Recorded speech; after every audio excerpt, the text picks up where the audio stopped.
Hello, friends. Welcome to day 93 of 100 Ways to Study Your Scriptures.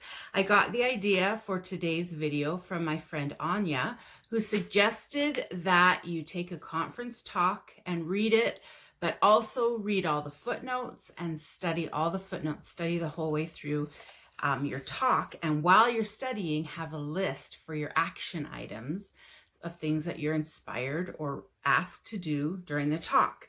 So I did that today. I took the talk Spiritual Treasures by President Russell M. Nelson, and this is a talk from the last General Conference. And he actually challenged the sisters in this talk. So I'll talk about that a little bit. So I went through and found all of the footnotes, and there were 5. And they were all scriptures. So for my action items, I wrote down the scriptures because I want to study them more in depth. And I know sometimes when you read the footnotes from conference talks, there's whole stories and facts and information in there. And so it's really interesting to read the footnotes. In this particular case, it's just more scriptures. So I'm for sure going to do that. Then he asked us if we would study Doctrine and Covenants, section 25. This is a scripture that was a revelation given to Emma from Joseph Smith the prophet. And she was asked to do some things.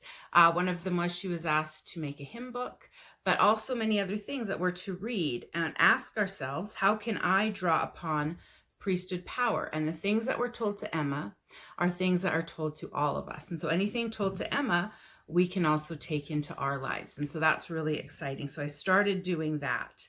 And one of the things the prophet says is we will read and we will be struck by the different things that are needful in our lives that we're doing, and then many things that are not needful in our lives. And that's exactly what I want to know. What things am I doing for no reason, and what things are important? So I actually felt inspired to order.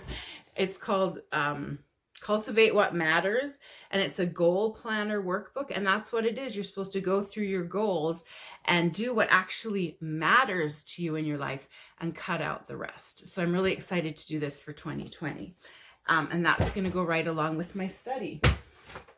So I'm super excited, and I really appreciate Anya for giving us this idea.